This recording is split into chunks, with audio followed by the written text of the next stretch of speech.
have been doing on bright spots in COVID-19 management in India. I'm really pleased that the India COVID SOS team is able to co-host this with Exemplars in Global Health and with the Swasth Collaborative.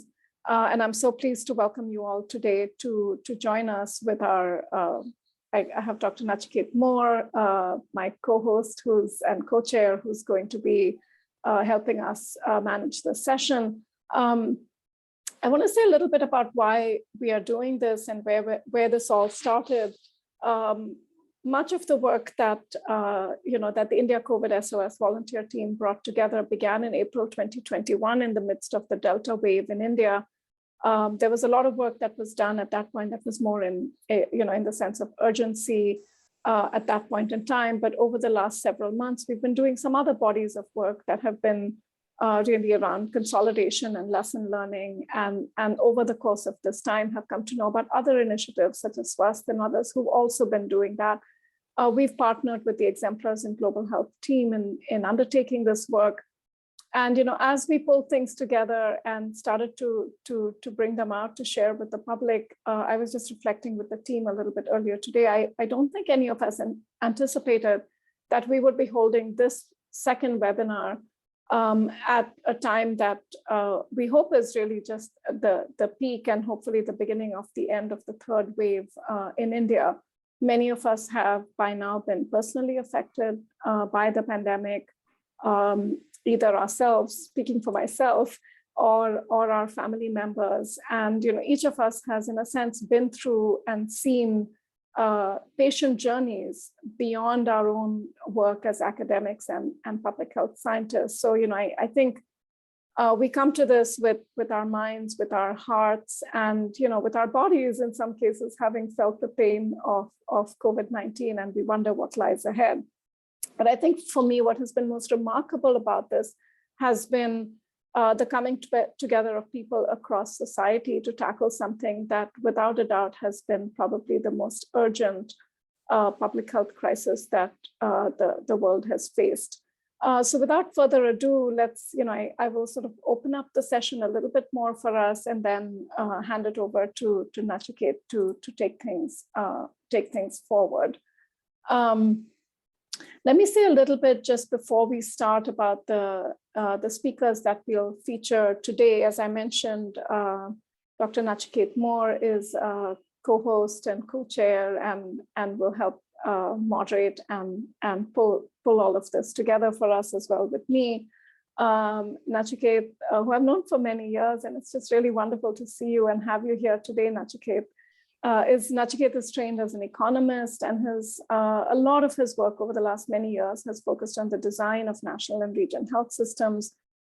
He's a visiting scientist at the Banyan Academy of Leadership and Mental Health in Chennai and a senior research fellow at the Center for Information Technology and Public Policy at IIT Bangalore. He's also a commissioner on the Lancet Commission on Reimagining India's Health System and a board member of Swasth Digital Foundation. Nachiket's career needs no further introduction. I should just add one tiny thing, which is that I first got to know him when he was on the board of IFPRI, the organization that I worked with many, many years ago now. It feels like an eon ago, but welcome, and so pleased to have you here. Thank you. We also have a few other speakers that I'll introduce, and then I'll mention the names of a few others who will also join us. So we have Dr. Ajay Nair with us from Swasth. He's the CEO of Swasth, a nonprofit health alliance that builds digital health infrastructure and standards for public good. He's done a lot of work on digital health innovations, nonprofits, and the intersections of those with the government, including co-founding and leading something called Mera Doctor, which is one of India's first telemedicine networks. And prior to this, he was an impact investor at the Acumen Fund in New York and Nairobi. Another speaker that we will welcome today is Dr. Taslim Arif Syed.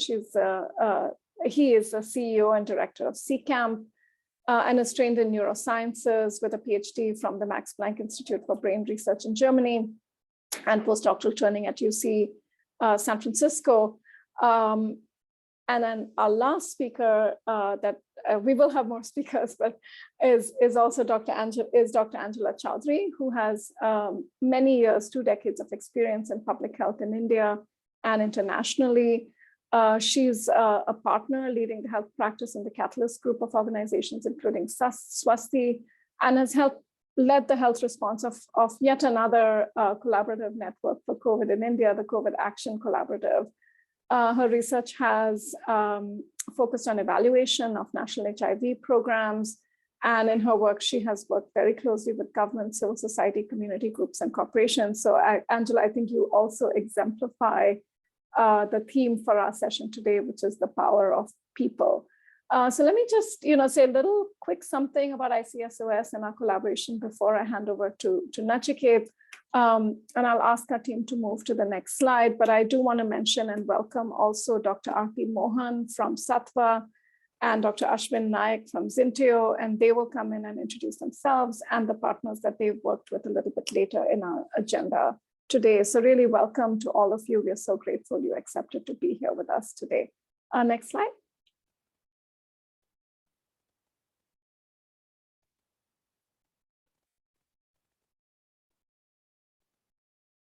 Great. So just a brief word about India COVID SOS itself, who we are and what we've been working on. India COVID SOS, who I volunteer with, is a global coalition of over 500 volunteers, including scientists, clinicians, engineers, epidemiologists, policymakers, community organizers, and industrial partners.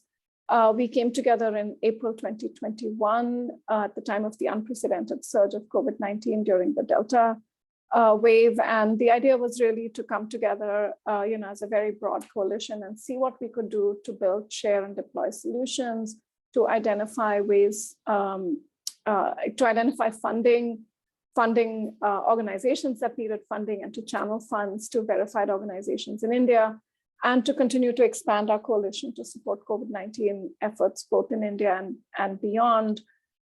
Professor Madhu Pai and Manu Prakash were sort of initiating partners in India COVID SOS, and many of us are grateful that they brought so many of us together around the table to work on this coalition.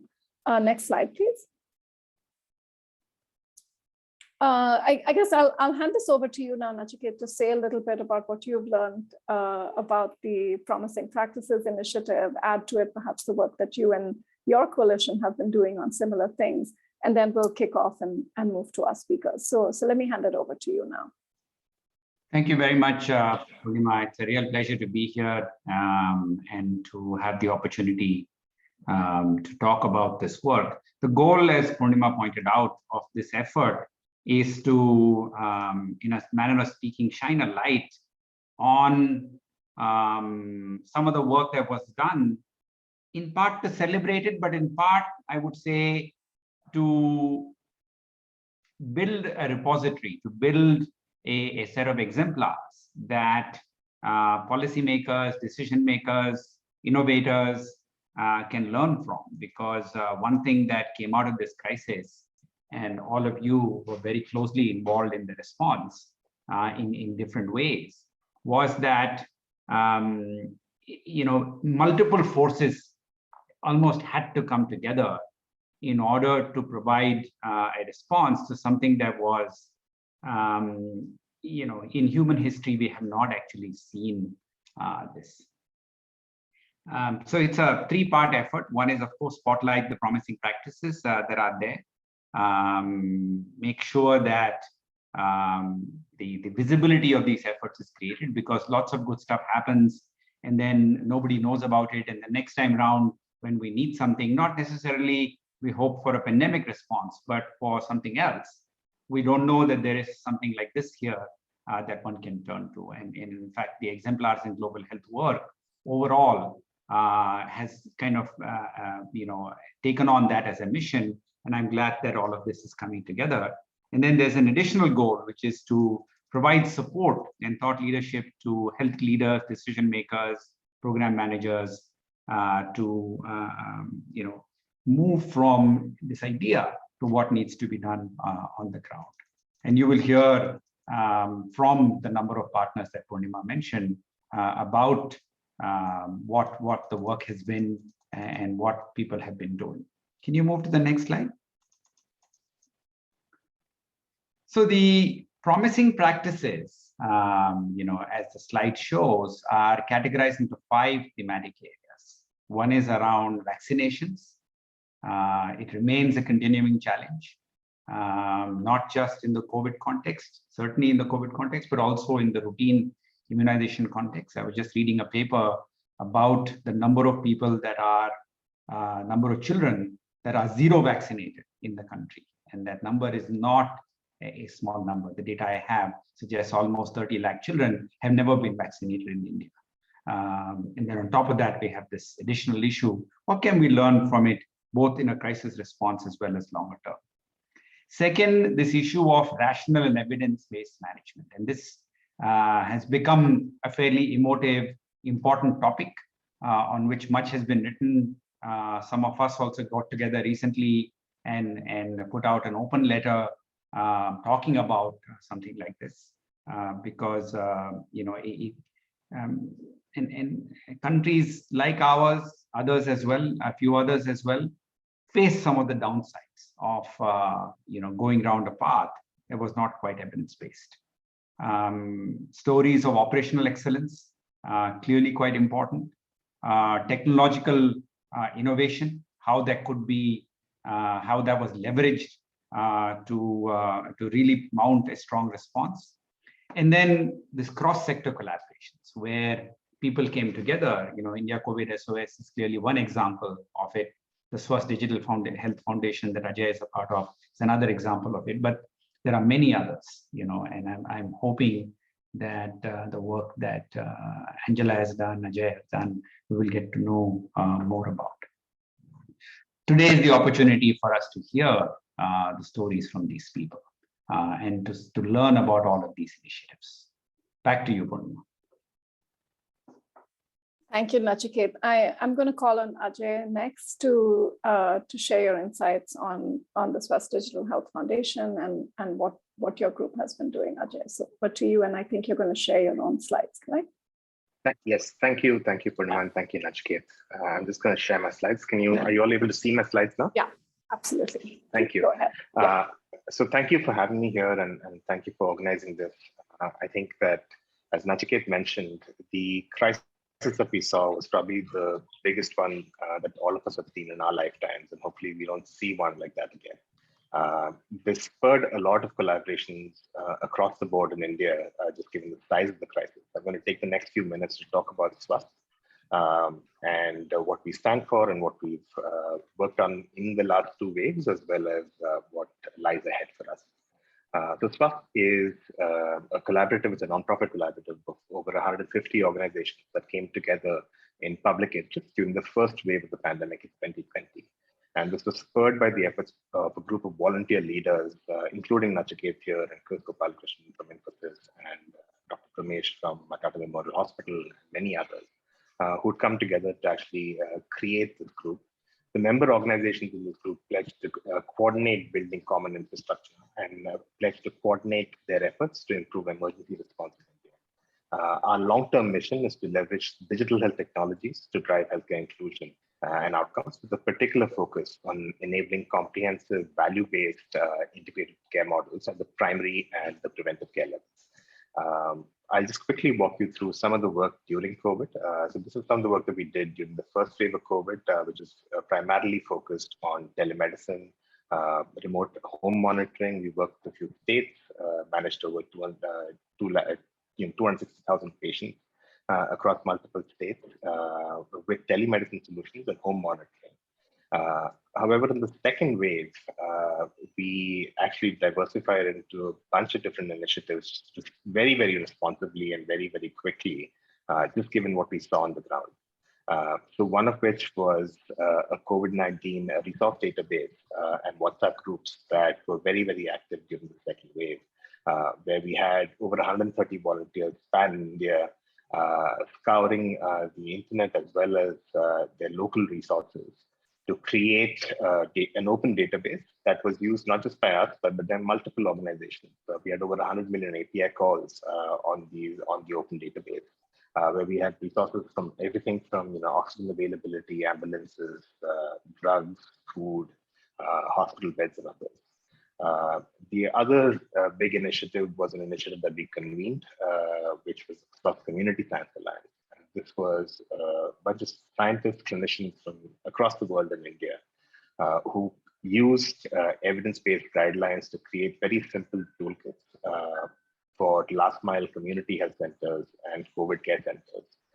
Because if you remember, having rational guidelines out and following evidence-based guidelines was clearly a huge problem, especially in the second wave in India. This was incredible work done by over a core team of over 10 clinicians and scientists that came together and put these toolkits together. The other big initiative for us was working with ACT grants, working on what's probably India's largest private emergency oxygen effort. This was over 60,000 oxygenation devices, 50,000 pulse oximeters, distributed very, very rapidly in the matter of weeks across the country. I think we ended up reaching over 500 districts in pretty much every state of the country. This again brought together partners from state governments to central government organizations like NITI Aayog to a wide variety of private sector partners. And these partners contributed in different ways. Some of them were in-kind contributions where they gave us team members to actually work with us. Some of them were actually donations. But again, a very, very wide range of partners from India and abroad. A core innovation, I think, that really worked for us during this wave was working on this just-in-time allocation model, because what was very, very clear to us very early in the second wave was that demand for oxygen is going to far outstrip supply. And when we had limited supply, we needed to make sure that we are allocating these in a just-in-time fashion to make sure that they're reaching places where the need is. And we are currently, going through an impact assessment process, which is throwing up quite encouraging results. So it looks like about 8-9% of the concentrators that we shipped out reached during the peak of the second wave, not after it. And that's true for 75% of the oxygen cylinders. And over 80% of the districts that we sent these cylinders to actually reach these districts actually got these cylinders within during the peak. We did see a disparity between urban and rural. We were able to actually get help to urban areas in a much more timely fashion than rural areas, and I think that's going to continue being a problem in emergency responses like this. I will now move on to what lies ahead for us. So what we're also working on is we're working on a health claims exchange. This is a very different track from what I've just spoken about. But this is really creating a unified backbone for healthcare financing. This is a slightly longer term project for us, where we're working with providers on one end, with insurance companies and payers on the other end, as well as with the insurance regulator and the National Health Authority, to create a health claims exchange, which we are designing to be a unified backbone for health financing in India. The idea is that you can have any healthcare provider pass a claim for payment through this exchange to any payer in the country. And the payers being insurers and TPAs for now, but could potentially be any kind of payer, and there could be multiple kinds of payers in the country. And have this claim be verified and paid for all digitally, bringing dramatic efficiency to the process, as well as we hope expanding what payers pay for in insurance in India today. This again is a very widely collaborative effort. We work with hospitals, insurers, HMIS platforms, insurtech players, think tanks, TPAs, and others. And this is an example of the kind of projects that Swasth will continue working on in peacetime, where we are trying to leverage the power of these communities to create infrastructure that works for everybody and works for every Indian. I'll end with another effort that we have, which is Swasth All Hands Call. These are monthly calls that we do with speakers from across the ecosystem. We work with nonprofit organizations. Swasthi has presented on this call. We've had government organizations present on this call, as well as private sector innovation. We believe that solving for universal health coverage in India is not something that the government themselves can do, or the private sector themselves can do, or the non-profit sector themselves can do. And this really needs wide collaboration and needs more and more forums like this, where we are actually able to share learnings and innovation. So I'll stop with that, and thank you again for the opportunity to lend me for that. Thank you so much, Ajay. That was really, whirlwind tour of what I know has been some incredible work that you and your team have been doing over the last several months. And, I think like this little work on documentation, et cetera, I'm just, happy to see that many of the collaborations that came together continue, because, of course, the pandemic isn't over, but the impacts of it will linger. So I think there is an imperative almost to continue to stay engaged. Let's move on to hear about the other promising practices.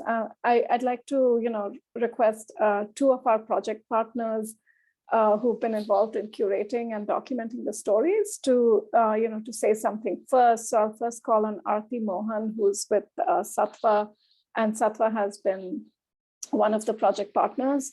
And then Aarti will be followed by Ashwin Nayak from Zinteo. So Aarti, first over to you to say something for a couple of minutes. Thanks, Purnima. Yeah, so at Sattva, it was interesting for us to be involved in various ways with the pandemic response, where we were in the thick of the action, and then move into reflecting on what happened thanks to the effort with Purnima and team, to then see how do we capture these practices, how do we figure out these mental models before they sort of move away from memory, because this is something that both has a lot of learnings for disaster response, but also in the moving forward health system strengthening work that we can do. So we're very grateful to have that opportunity. During the pandemic, we were working in the thick of things with Dr. Ajay and his team to actually deliver those 60K oxygen concentrators to most remote hospitals through the ACT grants work. And it was interesting for us to see what it means to partner and collaborate with various different, right from logistics providers, corporates and CSR to then district hospitals, NGOs at the last mile. And to do it where information was always scarce, and the needs and be just in time when needs themselves are being so responsive. So that was something we definitely observed in what all ways collaboration could be agile. And the second thing is, when we were looking at the vaccination effort, and we had a chance to work on accelerated vaccination in dense cities during the height of the second wave, because we saw that as a long-term response, and we had a chance to collaborate then with Angela and her colleagues at Swasthi. And it was interesting to see at every level, while there was a lot to be done on mobilizing, but also to look at vaccine hesitancy as appearing now and then, to solve for it, while ensuring those rates kept coming back up. And I think that now that we are in that journey, the learnings that we had from the accelerated vaccination story are so relevant when we move from 80 to 100% in so many of the districts across states in India. And that's something that we also had a chance to do, where we explored vaccine hesitancy with a tool, because we realized that nonprofits across were not able to understand the type of hesitancy that the communities underwent, and that was interesting for their response. So we actually put a tool together that we then collaborated with the Piramal Foundation to run. And all of these experiences taught us that it's important to be breadth wise in response, which we saw when we documented the case study with Swasth, which was formed as an alliance during COVID, to be agile and respond, because you don't know how the week on week the pandemic was unfolding, but it's important to stay agile to see how it went. And it's very fascinating to see their allocation tool in oxygen, which week on week predicted which district is going to have what kind of crisis, so that we can respond before rather than during or after. And the third thing I would say is to, which Dr. Ajay also touched upon, is to then bring in various complementary expertise and capabilities to then work seamlessly together to be able to look at health system strengthening. And I think some of those learnings are very, very relevant to how districts can respond and look at their health system strengthening. Even at the height of the pandemic, we looked at how can we convert from pandemic response to more capacity building in remote rural areas. And those were things that we were able to document. We did 15 case studies with Purnima's team, and it was really a nice experience to look at the Swasth case here. So that's been our experience. And so looking forward to document more such cases and also disseminate them for learnings that can be taken forward in action further. Thanks. Great. Thank you, Aarti. I think we look forward to, all of you who've been involved both in work on the ground and the documentation to also help take many of the lessons forward. Let me call on you now, Ashwin, to say a little bit about Zinteo's involvement in the effort and introduce the case study that has come from your documentation today. Over to you. Sure. Thank you, Purnima, and good to see all old friends on this panel. I'm representing Zinteo. Zinteo is a Norwegian sustainability advisory firm. And the focus of Zinteo over the last many years has been to bring different stakeholders, government, private sector, startups, incubators, accelerators, with bringing sustainable change. And one of the tracks, which is the healthcare impact track, is where I'm an advisor.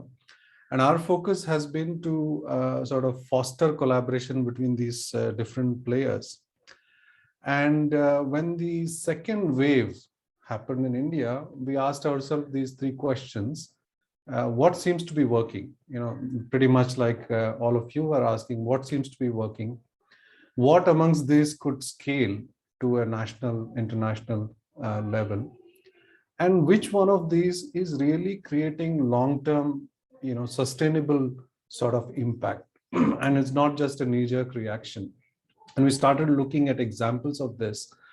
And during that time, we came across the efforts of EGH and thought that we could partner with them and figure out, what are the key areas that we can look at from the lens of collaboration. And like I said, our main intention is how do we bring this different set of expertise together? Given that this will not be the first pandemic of this nature, and hopefully, we'll be more prepared. But one theme which is emerging is there will be no single organization which can handle this, right? Whether it is an international organization or governments, all of us will have to step up. So we're very glad to be part of this network. And one of the key partners in this journey has been Dr. Taslim Arif and his team at CCAM, who have really exemplified this, right? Bringing together technology from startups, working with governments and different partners, which he will talk about in more detail. But, the initiative that he will talk about in detail is really an example of how we can use this crisis to build capacity within the country for addressing future needs. So quickly, I will introduce Dr. Syed and then hand it over to him. Like we all know, he's a torchbearer of innovation in healthcare and life sciences. If you are in this sector, it's hard to not have crossed path with him, but also a very passionate advocate of building in India, leveraging academic talent, startups, and the ecosystem. And we are very proud to be partner with you, Dr. Syed. Over to you to talk about INDX. Thank you so much. Hello and good afternoon, everyone. Very, very glad to be here with all of you. I'll just, I'm not good enough for the kind words from Dr. Nayak, but nonetheless, I'll begin I'll try to share my screen just to keep interest of time. And I hope you can see my screen, just a quick check. Yeah, thank you. So I think what we wanted to possibly, it's a great opportunity for us, to connect with people whom we have been engaging much. So this is a fantastic opportunity to connect with all of you for doing wonderful work, as we heard before. Also, possibly share with you a couple of efforts that we actually, took around when actually the pandemic actually started around March 2020 for India, if I may say so. I'm going to share two broad stories about this, which are both stories of different kind, but both towards building capacity for indigenous innovations to respond to the larger challenge that it would have. Just to quickly introduce CCAMP, CCAMP is an organization supported by Department of Biotechnology, Government of India, as an enabler of deep science research and innovation. So we largely come from a very strong scientific and innovation background. And when have been attempting to build innovations to solve problems in healthcare, agriculture, and animal health, and so on. So that was our routine job of building deep science innovations that we feel very passionate about.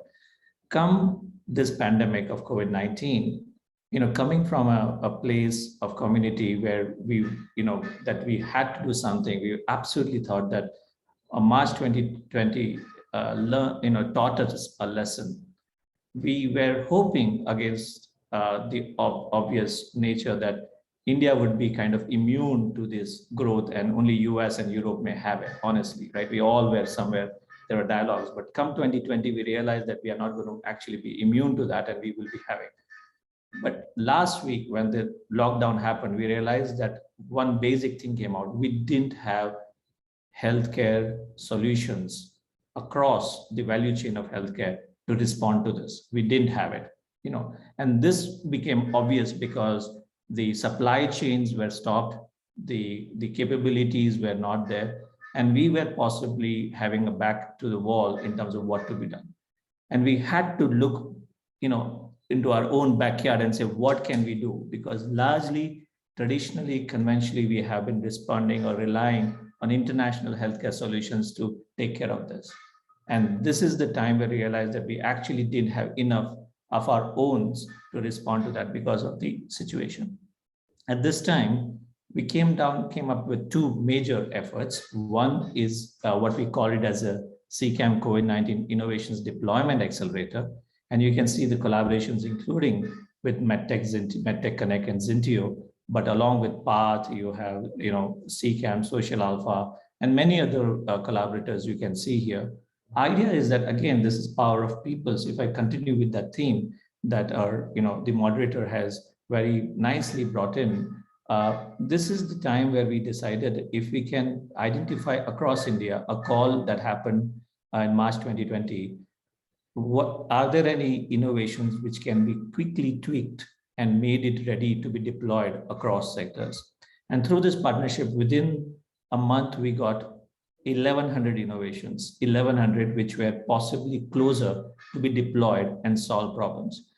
And this were the one by end of 2020, we had these innovations mapped out, assessed, understood the proximity, and then all of these innovations, be it in diagnostics, respiratory support, pre-screening, vital parameter monitoring, decontamination, cold chain transport, many others, they all were worked individually. These were the top 30 ones that we worked with and took them towards working with funding, scale up, regulatory approval, all that you need to make them ready to go to the field and be beneficial and saving lives. Very happy to share, out of 30, 23 innovations are right now serving people across India in almost 17 to 18 states. And this is very, very important. This actually entire effort was meant to do this, what we were trying to achieve, that, our own innovation that can be scaled up, which were possibly, around the solutions. And this is what we have. And we are continuing to scale them up as we speak. This is not ended. Idea is to scale them up and ensure that this is for today while we are serving. We want to be prepared for tomorrow as well.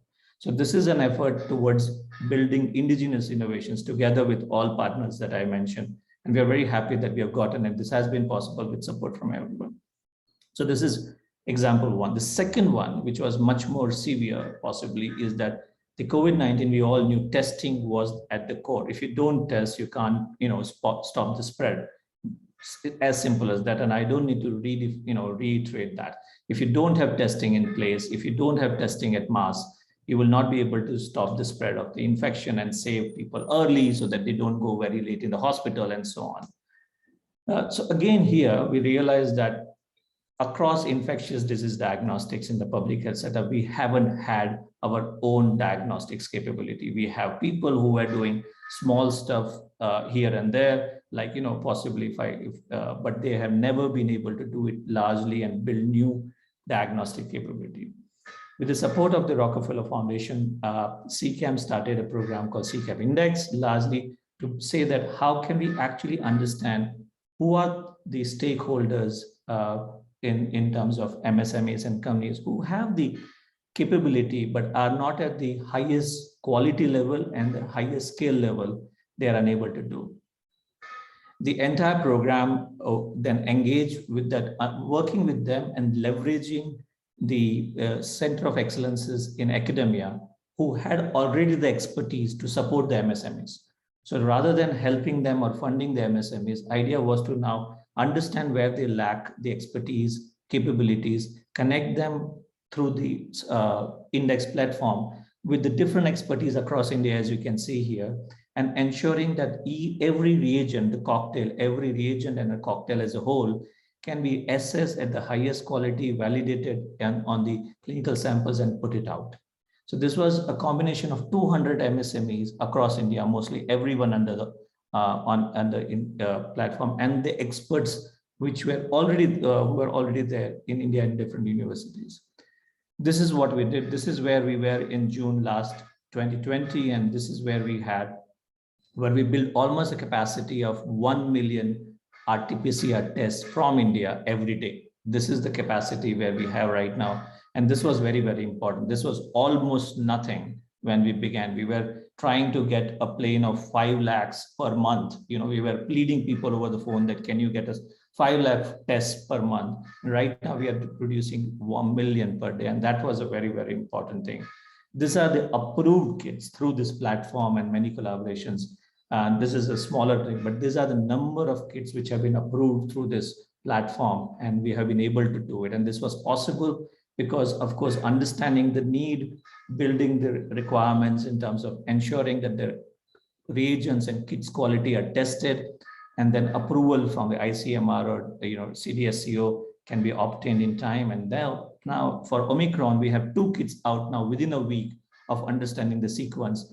The preparedness is so good that we can actually now have the Omicron specific test could be out. And this is exactly what a platform should be, where everything is possible when you can build verticals of support.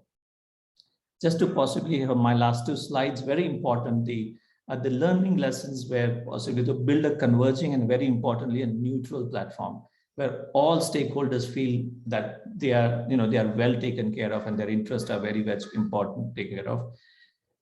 Utilizing the existing scientific and other capabilities rather than reinitiating them. So we actually collaborated with the best in India in terms of scientific capabilities, brought MSMEs challenges to them and solve them together. Very important is to partner with government appropriately where required. But if you are doing along with it, but not under the partnership, it helps you to move faster. And we all know about that. And the last, but very, very important is that give them a larger, not only immediate, but long-term goals so that they can see a broader picture together. And that was a very important thing. We just to, possibly in terms of impact, both platforms, the Innovation Deployment Accelerator has now really scaled up capacity for innovations from India, serving people. And also the index, the diagnostics, we have significant capability for a preparedness for what we want to do. Way forward, my last 2 sentences. We really aim to sustain this. This was a response to a pandemic. We absolutely agree. This was not planned. This was not by design. We were not placed to do that, but we felt that there was something calling us to do that. So we actually built it. But we see now that this should not be dismantled. This should not be allowed to go to that. And we are hoping that we can keep it at a level, and we are looking for partnership from stakeholders and to work in India and beyond in LMICs, because this models will be very, very useful. We are also trying to raise funds to sustain this as we go forward, because it will be a shame if we can't sustain this effort, because this doesn't happen by design many a times. It happens in responses, and we should utilize that as we go forward. I'll possibly stop here, but it was a pleasure to share these efforts, and happy to take questions later on in the session. Thank you so much. Thank you, Dr. Sai. That was an absolute masterpiece demonstration, I think, of the power of people and the power of collaboration. I'm still struck by the fact that many of our friends and family in other countries, it's taking them days to get their RT-PCR tests back, whereas in India we're getting them back in hours, and even 24 hours seems too late now. This is what we are used to. And we now know that a lot of that success has been because of some of the work that all of you have been doing. So our last speaker to share another sort of people-centered experience is Dr. Angela Chowdhury. So Angela, let me welcome you to speak about the COVID Action Collaborative, and then we'll open it up for what I know will be a very exciting discussion. Over to you, Angela. Thanks, Purnima. I love the name of the session, The Power of the People. And so I'll tailor my conversation around how we really understood what power of people really meant. And it came together so beautifully. It took a crisis to be able to actually see that and see how communities actually really help themselves and the collaborative effort of it. So if I could ask for the slide to be changed. Just want to show a brief background. So I'm from Catalyst Group. We have an organization that is a public health organization. Swasti, many of you know Vritti, who works with on livelihoods of marginal communities. Fugio, Catalyst Management Services, that's an investment firm of a development solution. As well as Catalyst Foundation and Green Foundation that works on biodiversity and women entrepreneurs. And back in January, I had just returned from a WHO panel where we were still discussing, is this going to be limited to China, or is this going to be a really big thing? And we were discussing this in Geneva, so things were still not sure at the WHO level whether this would really hit us big. Came back to Bangalore, and we said, I think there are two streams of work that we should look at. One is this, if it is going to hit us, it's going to hit us so hard. A single organization or even a group of organizations, a group like ours is not going to be able to protect our communities, as they're the most vulnerable communities anyway. And this is going to hit them really hard. So a collaborative was the only way we could think as an approach to really respond to the pandemic. And at that time, we didn't really know how bad it would hit us. And the second one was about protecting our people. So we really had to very quickly form emergency response teams and a way to be able to, we imagined how it would be when the supply chains would be broken, when clinics would be closed and everything would be shut down. We had like a doomsday prophecy imagination, and then built up back in January, but we really didn't know what was hitting us in April, May. So I guess all of that simulation helped us plan ahead. And we were already, the Catalyst Group together was already working with 90 plus grassroots organizations, community-based organizations, those that consisted of organizations of sex workers, trans people, people who live and work in the slums, very rural populations that consisted of marginal farmers, smallholder, dairy, bullock cart owners, fisher groups, as well as people with various disabilities, and as well and garment sector. So we knew that this population will anyway don't receive enough health and well-being services, but are also going to get cut off from really daily subsistence of livelihood. Therefore, the COVID response had to be comprehensive, had to put the people in the center and not necessarily look at just a health response. So therefore we said, okay, now what do we do? Obviously, we don't have all the capacities, and obviously there are there's expertise around the country with similar passion and vision. How about we get together and collab around what the vulnerable communities need the most, not only look at it from a pandemic response, but look at it in terms of long term. This is our opportunity to start building systems that then can be resilient. What are the systems that are likely to break? And therefore, how do we make that system resilient? And with that in mind, we planned out what we were going to do next. Next slide, please. So just quickly, where we've come so far. With the COVID Action Collab, we have 349 partners and growing. More than 80% of these partners are organizations that are of and for vulnerable communities, the groups that I mentioned earlier. It's pan-India. With vaccination alone, we've reached close to 12 million population. Of course, there's testing. I'll share with you the programs that were rolled out here. And through social protection, we were able to raise 482.86 crores. This doesn't mean that the collab made the money. This is the amount that was raised for the various communities, the SAG groups, the individuals that were able to unlock social protection as well as be financially included. Next slide, please. So what did we learn out of this essentially? The way it worked is really we heard the people. What did the people need? There was a comprehensive program with the people in the center that meant not only health, but it meant social protection, livelihood, and it didn't mean just physical health. It just didn't mean COVID health, but that actually meant primary health, basic primary health. Of course, the COVID response, how to prevent and protect themselves, and also included a great deal of mental and emotional health support. That was one of the biggest requirements that emerged out of this.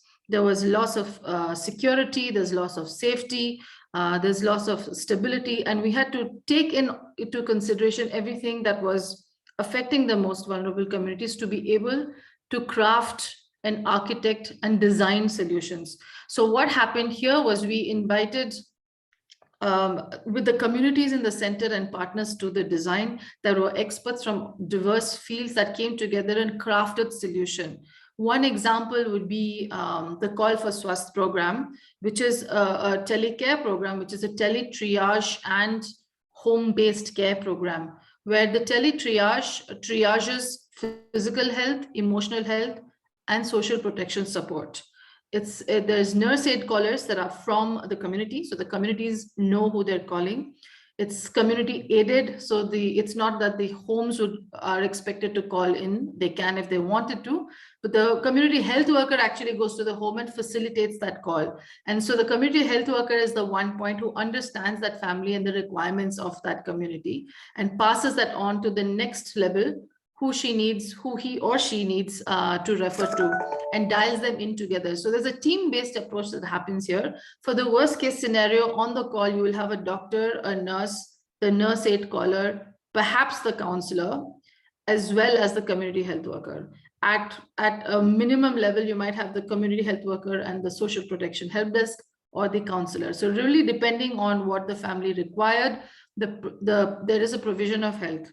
In many of these places, we realized that people started lining up to that house knowing that there's a doctor on the other line. They had really not seen what primary health was about. They had really not thought through what it might mean to be able to take care of themselves and know where to call and what to do. And very quickly, the community health workers sort of have now a space of pride and privilege.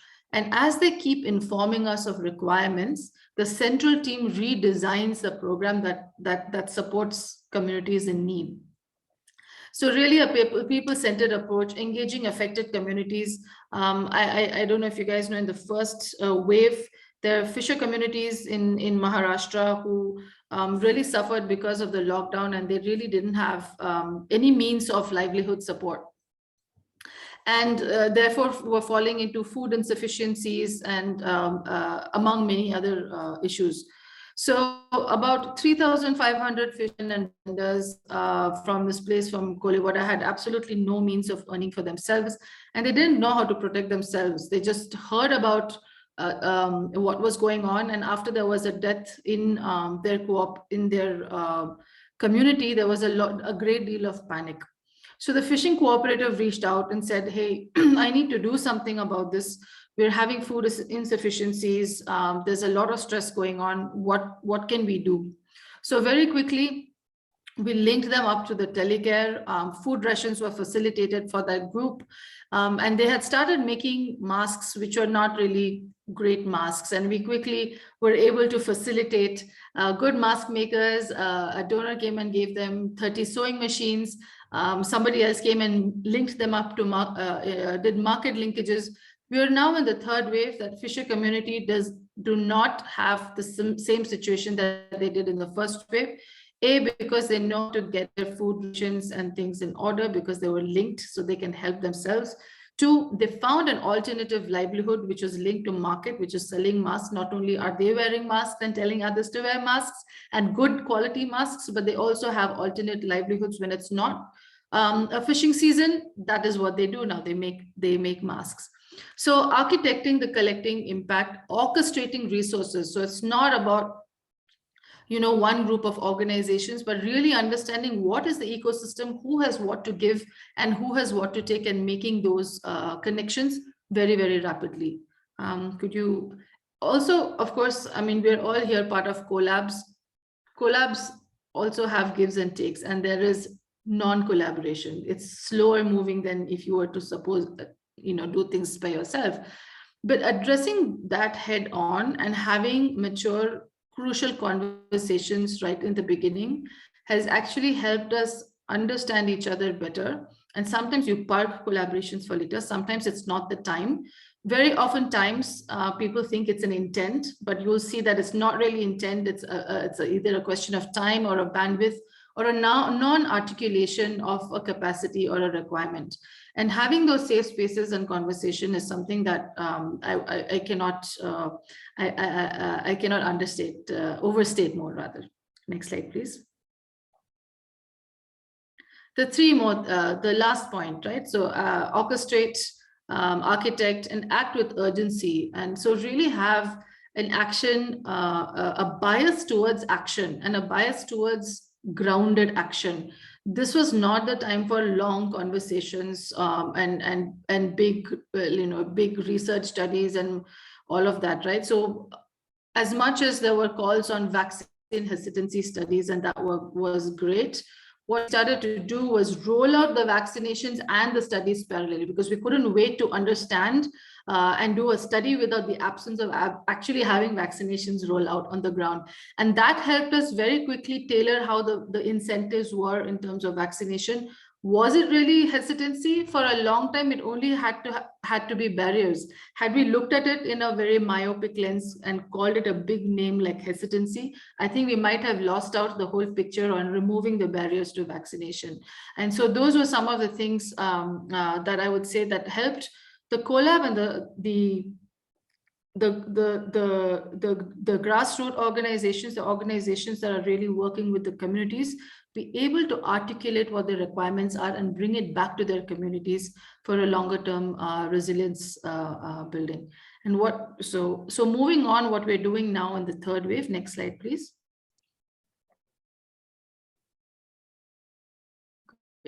What we're doing now, we've already started discussing with our partners. We have regular partner meetings to hear what are they thinking about the new wave, what are their fears, what are their concerns, what are the requirements, and quickly facilitating those connections together as we roll on. Thank you so much, and happy to answer any questions. Thank you so much, Angela. Really just a very, I think for me, a powerful example of how being people-centered and need-centered for people has allowed you and your organization, your collaborative, to bring together the strings that support people, in a sense, creating, safety nets in and of themselves. So let me hand over to you, Nachiket. I mean, I took some notes and I have some questions and all of that, but, let me hand over to you to offer your reflections, and then we'll open it up for Q&A so others also have a chance to ask questions, and we'll hear more from our panelists. Over to you. Thank you, Purnima. First of all, thank you to all the innovators that presented here. It's really quite remarkable. I was, along with Ajay and Angela and others, closely involved in what happened in Wave 2. But I must say some of the work that, for example, Dr. Syed mentioned, I was not aware of, and it was really quite remarkable to see this. One of the issues, of course, that comes up is, and you can see the tenor of some of the questions as well, is sometimes the exemplar's work, in a sense, is not a sign of strength, but a sign of weakness. Because what it says is that the systems are deeply broken, and really it's the exemplars that somehow keep it together. And we wish we didn't need the exemplars, that we had a good system, and therefore these exceptional people, these exceptional organizations wouldn't be needed, right? So, and the other issue that comes up in my mind is that we have a lot of data, we have lots of interesting experiments. Where is the abstraction from? What are we learning from this that we can kind of take forward? And I was kind of reflecting as I was listening to everybody on what are some of the messages that came to me, at least. So one of the issues that I think we saw, at least in some of the work that I was directly involved in, when we started to form collaboratives, and maybe Angela referred to this as well a little bit, is where we succeeded was where there was openness. And there was, this idea of trust between sectors rather than division. We reached out in Swasth, for example, reached out to everybody. Some places we moved rapidly forward. Some places we met a brick wall. And in fact, there's a very nice paper that recently came out that looked at the Kerala examples of Corona Safe and some of the other efforts. And what they found was that the reason Kerala was able to move forward so quickly was the ecosystem was ready for, the government, the chief minister moved rapidly to respond to something. A bunch of volunteers were allowed to sit inside the health ministry and to start to do skunk works, didn't claim they knew everything. And clearly this, to me, is an important message from this effort, because crises will come. There will be a tornado somewhere else. There will be a new disease, a flood. One of the messages that I'm getting from this, at least from our experience, was how do we build this ability to bring some of this kind of effort together. The second, and I think there we did well in parts and we did poorly in parts. In India, we are very used to starting from a weakness-based perspective. Any paper that you read will start by saying India has this problem, that something else. And then somehow, towards the end, we will get to, okay, where might the solutions be, right?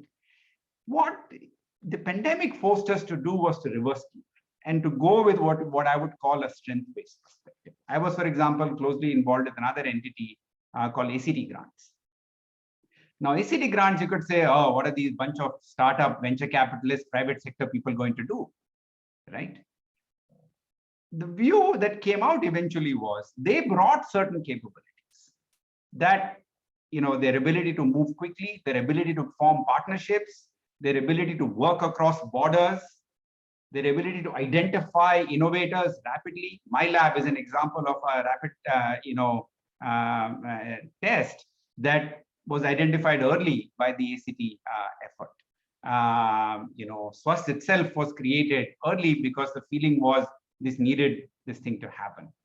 And what we found interestingly is when we reached out to governments and other people, some places people recognized, oh my God, these fellows can add a lot of value. Let's just grab hold of them. Some places said, oh, no. There's some deeper hidden agenda here that we need to be careful about. And therefore, we're not going to touch them. We're not going to talk to them.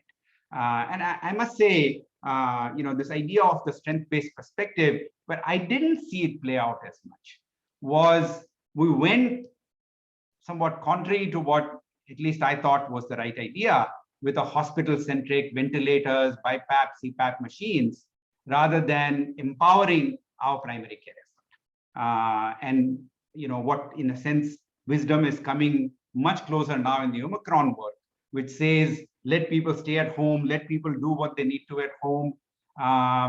We sent out 40,000 oxygen concentrators with the hope that oxygen concentrators in this larger number would be available to people where they are.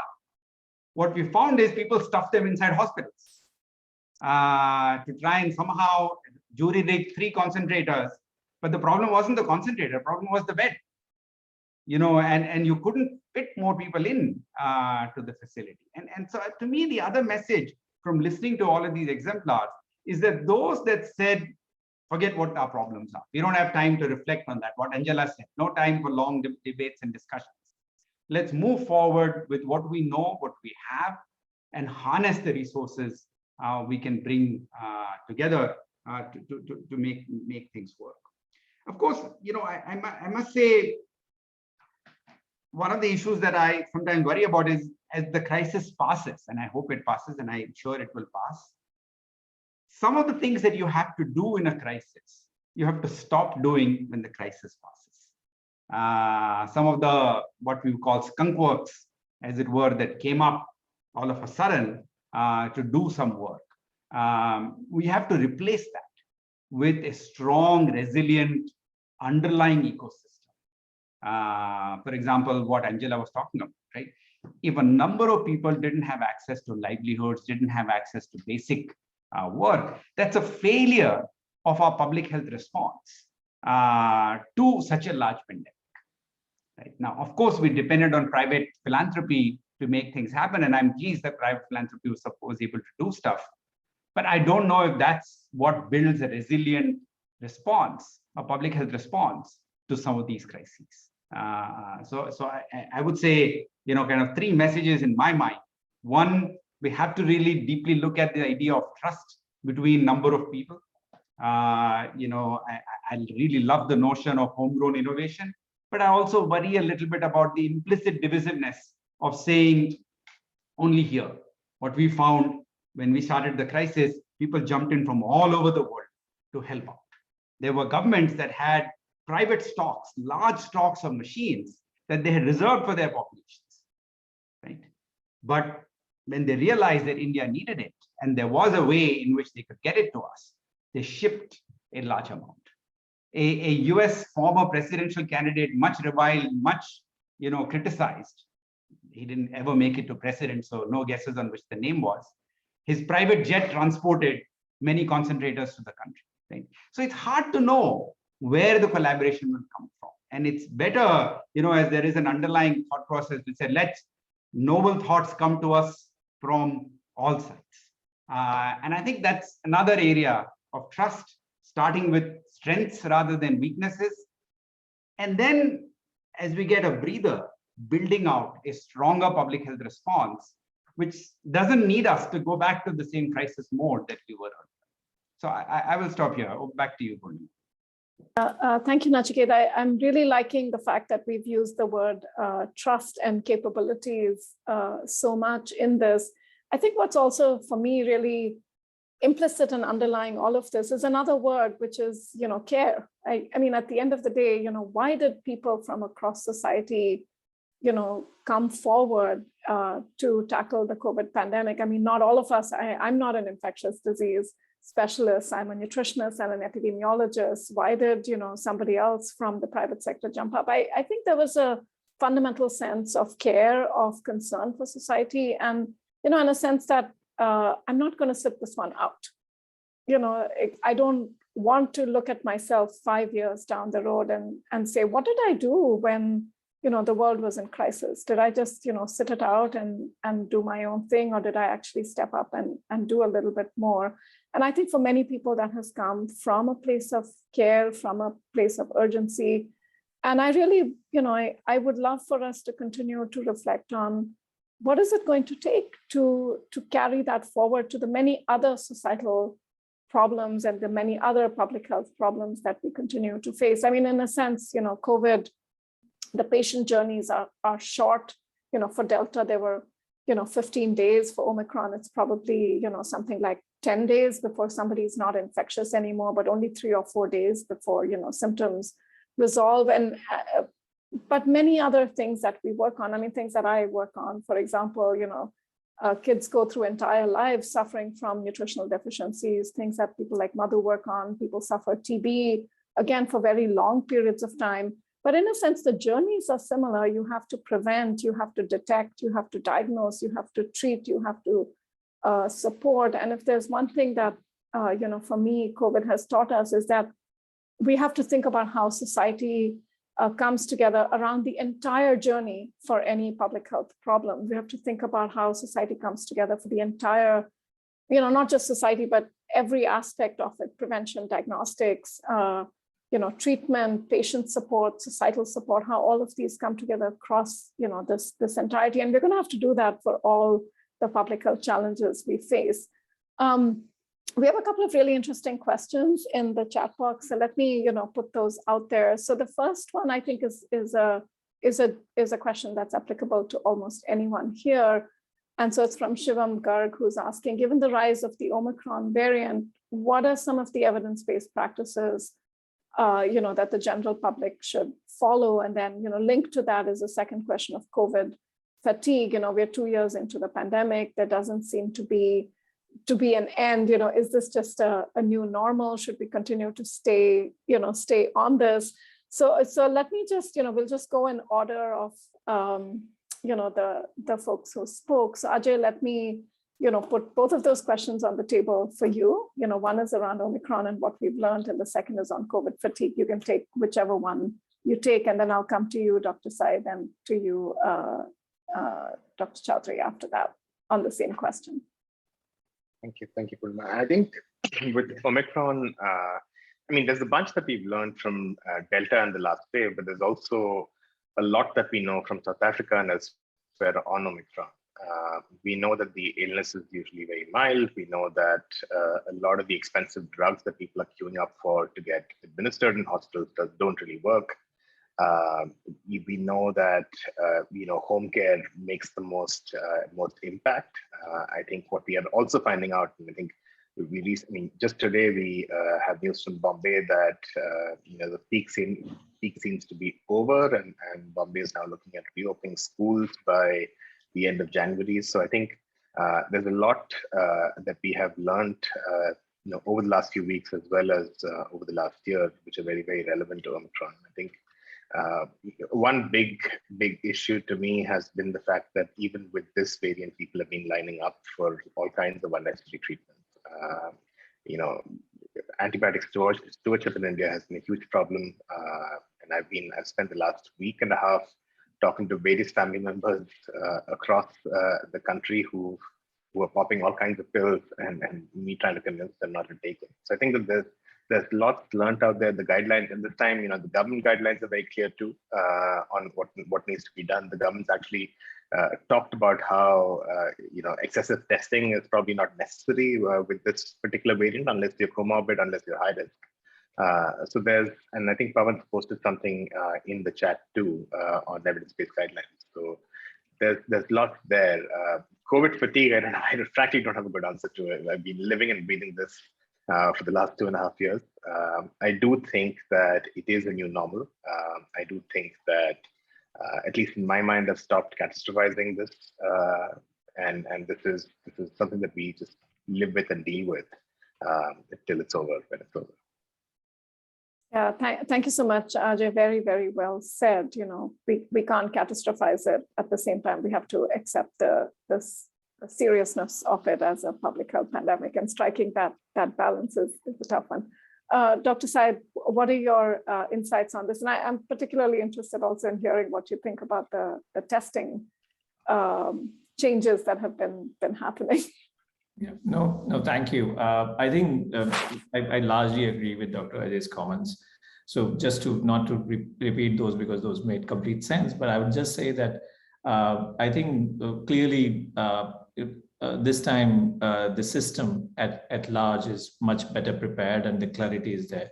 I think the information sharing has been clearly open, and I think we were still one of the first few countries who actually, while we were late, but still one of the early ones who actually did genomic sequencing to ensure that how the Omicron sequence were identified. And using those sequences, we actually then build immediately the tests, which were important to understand whether those were Omicron or the Delta, which were coming on. Very importantly, just to share very quickly on that Omicron, one thing that we learned is that if you sequence it early, and if you have the system to develop a kit, you do not need to then sequence everything. You have a kit which you can do it within a day and at much lesser cost. So the diagnostics or kit can do more or less the same job as if you're looking at the Omicron sequencing. And that is why, because genomic sequencing is expensive, it is heavily resource dependent in terms of machine and the cost, and it takes a lot of, very few people can do. So TEST would be able to now tell us, as we go on now in terms of surveillance, we did not need to now possibly sequence all of them. We can just use the Omicron test to say what was the prevalence in terms of affected individuals, and possibly not only in health, but even in the, the sewages and all, where the presence of this all would be present. So that is one in terms of testing. Since we have preparedness, we can do all this. So this is very, very important component that is there. But hopefully this will be over soon. We are really, really hoping that, because the numbers are looking nuts for now. But coming back, the second point, the fatigue, I think this is really important. I think while we can not state this, I think it is definitely going to impact many individuals, young children, elderly, who have been living under this for a long enough time. I think the psychology of people are going to be impacted. And I think we'll have to possibly, build systems which can give space for them.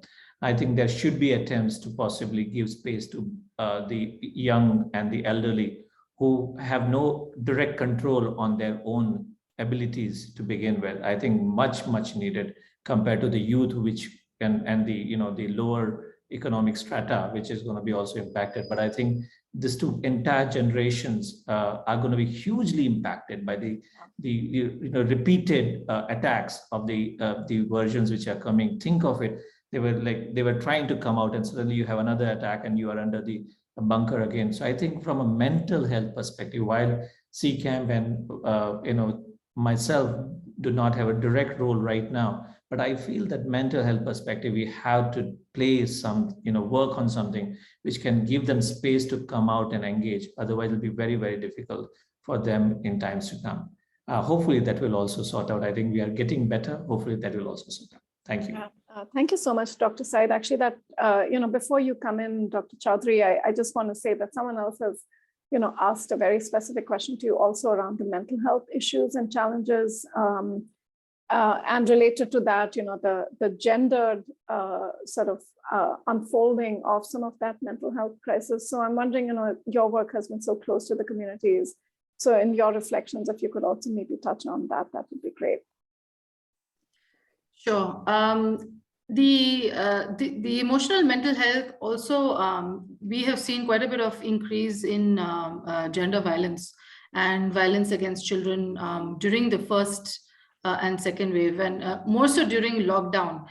We had underestimated the safe spaces that schools and work provided women and children away from home, and underestimated the livelihood insecurity the men bring home back to the family has created such a problem. And unfortunately, besides counseling, our environment really does not have the spaces of the system to deal with things, especially when their intimate partner or parental abuse and things like that. And so we, the only thing we could do is actually offer counseling, because the safe spaces were also unavailable. They're unavailable, they're in shortage, the cops don't know what to do. People don't want to pursue the legal route. Even those avenues are quite limited. So you could see the strain on the system, and what then happened is that the providers had mental and emotional issues because they felt helpless when those calls came in. That's not a solution we have. We had to try to navigate it and really support ourselves, and that unfortunately continues. In terms of gender bias, absolutely. I mean, this is not something that in fact, it's something that got magnified during this period of time. In fact, if you look at the vaccination numbers, you would see that there is a huge difference between the men and women being vaccinated, not just because of gender, but also because of opportunities where the employers were, sort of handling the vaccinations. And so the women who are behind or caring for the children or the elderly were left behind.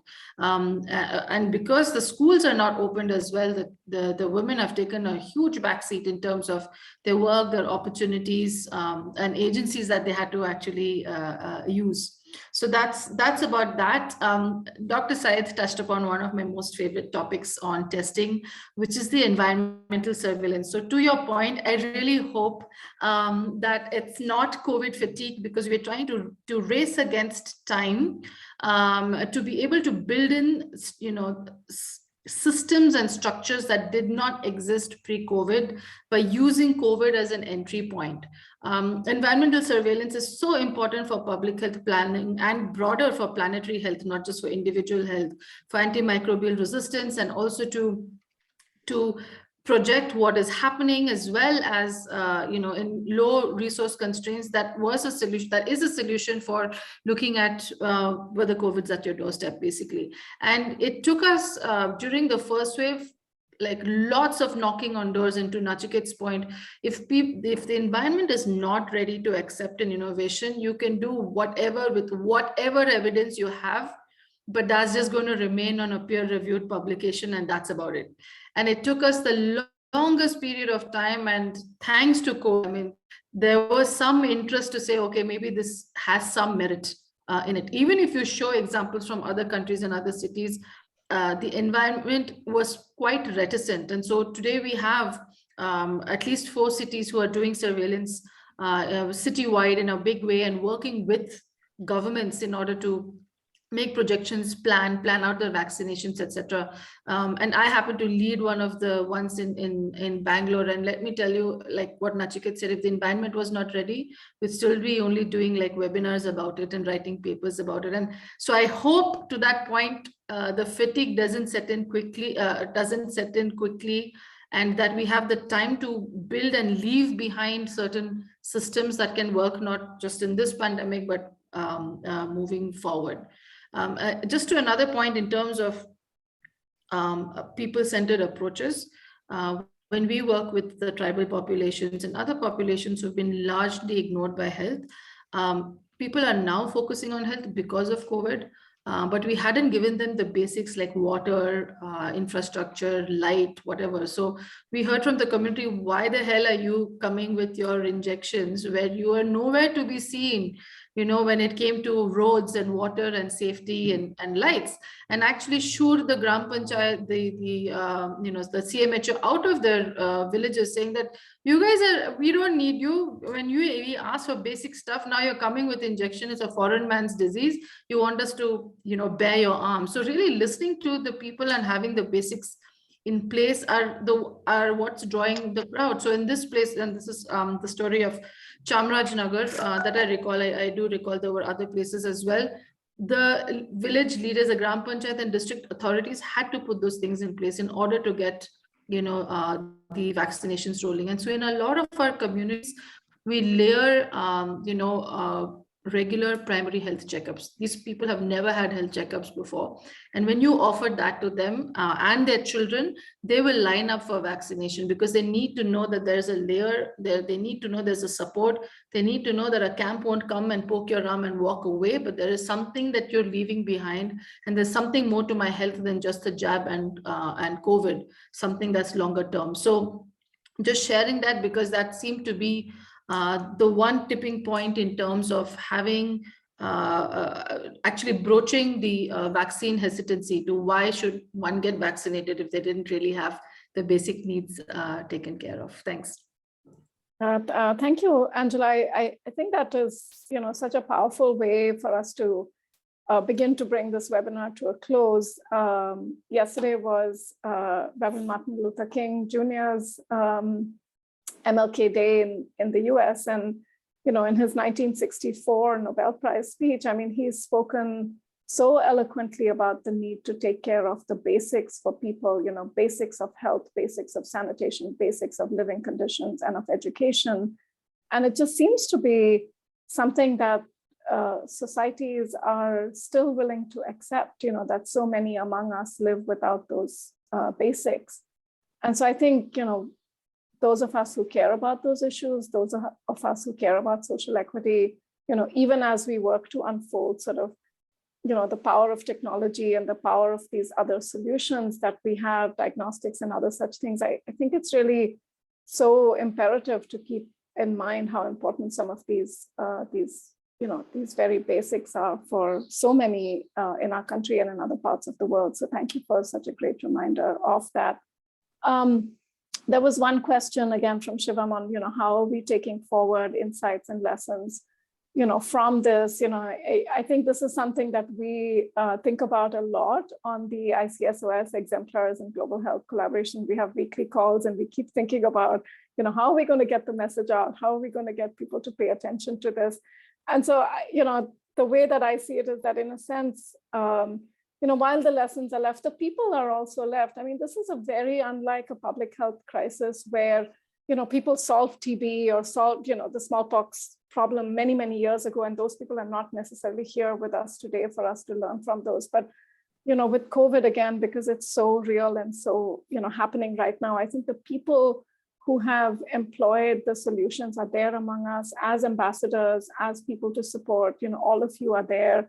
And so I really, again, I see the power of people in taking forward these lessons as well. And I really hope that all of us will stick together on this, but also act from every place that we have an opportunity to act from, to take forward the solutions that, we are aware of, or to connect people with solution platforms. So, that would be my response to that. Nachiket, I maybe want to give you, an opportunity to reflect on that as well. How can we really deepen and broaden the learning? And then I'll help to close the webinar after that. So maybe if you could say a little something on that. No, I think you said that very well. One of the ideas that, I've been reading about these days from a systems change perspective is the importance of stewards, of people who are well-meaning, well-interested, not necessarily government people. And in a way, you self-elect yourself to be a steward.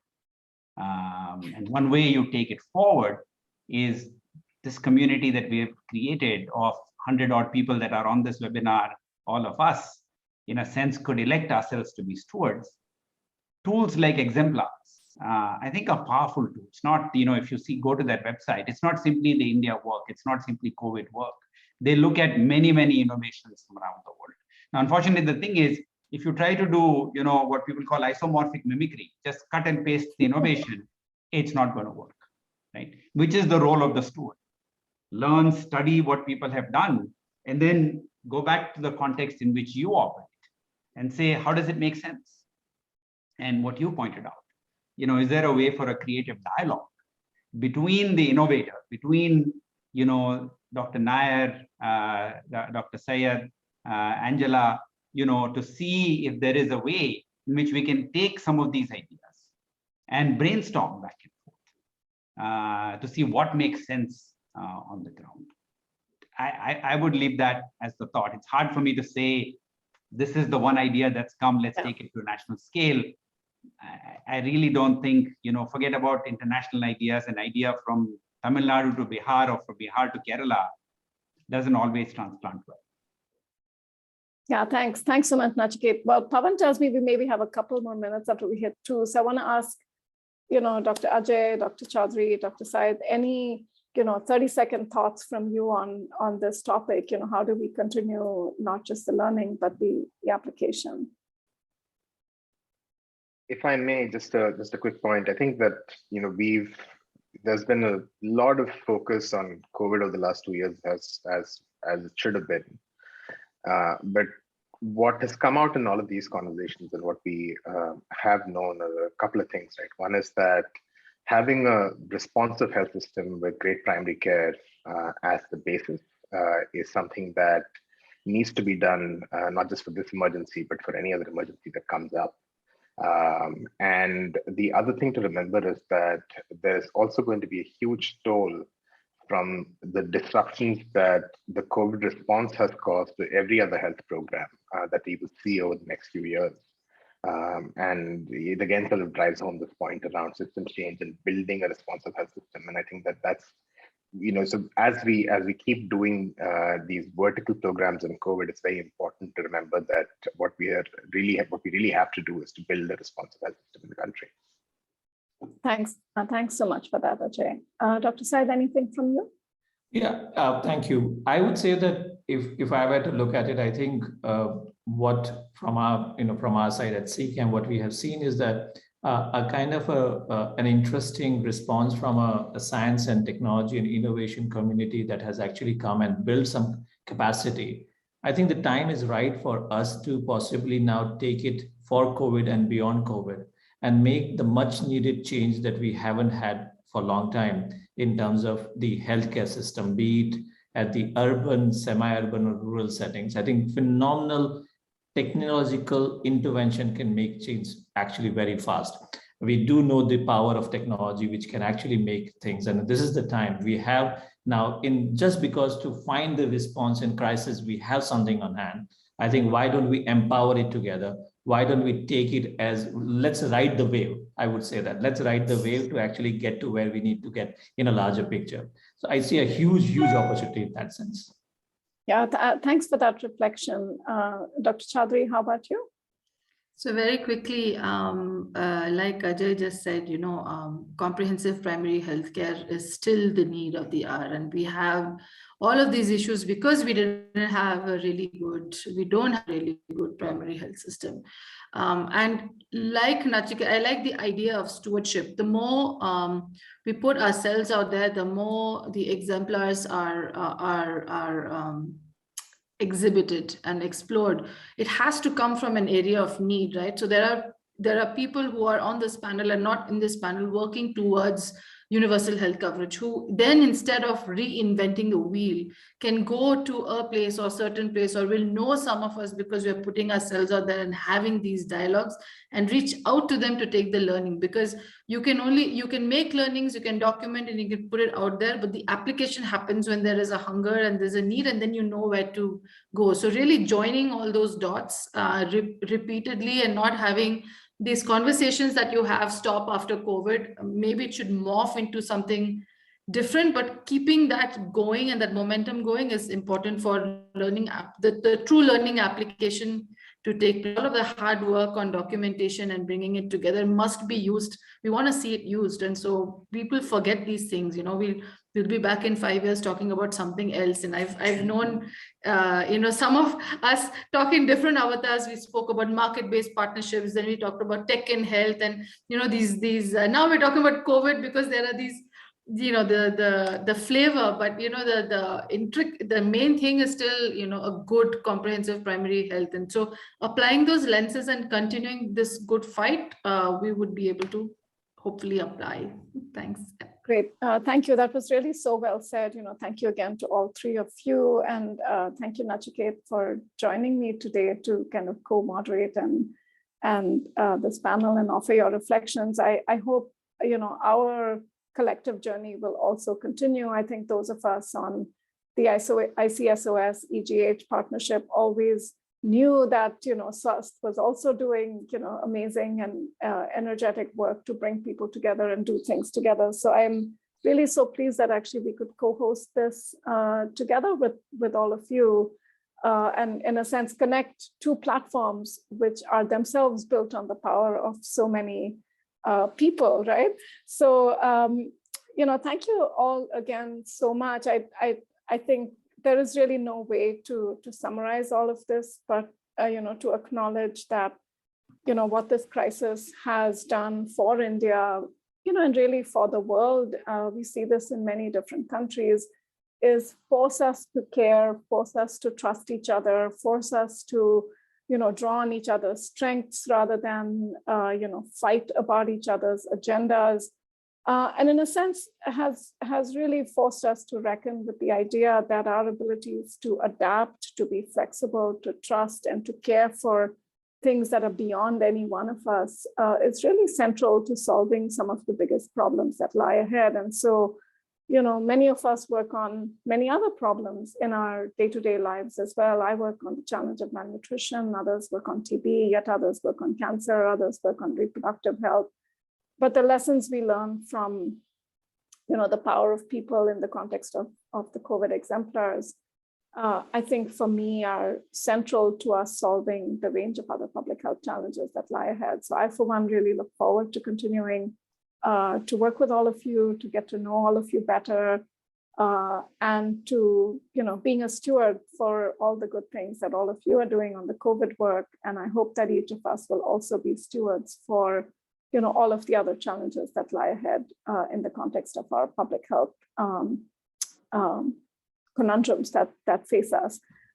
I would be remiss if I didn't acknowledge the tremendous work of Pavan and Fariha, who have really held together a lot of our collaboration with EGH.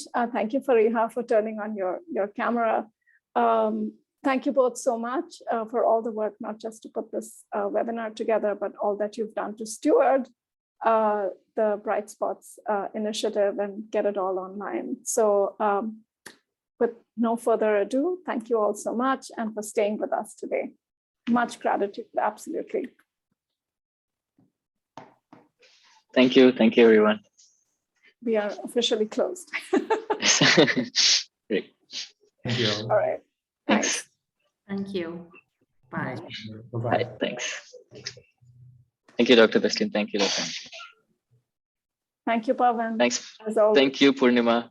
Thank you so much. Not at all. Absolutely This my was pleasure. As you super, know. super It was insightful. amazing. Actually, I was just chatting. It was amazing. Yeah, super Absolutely. insightful. Absolutely Very an glad. amazing session. Yeah, we really have to get it streamed. That's the next agenda. All right, take care. Thank you, Urvi, and thank you, Arsh, for all the amazing support. Wouldn't have been possible Sure. without you. Thank you. Take care. Bye. Bye.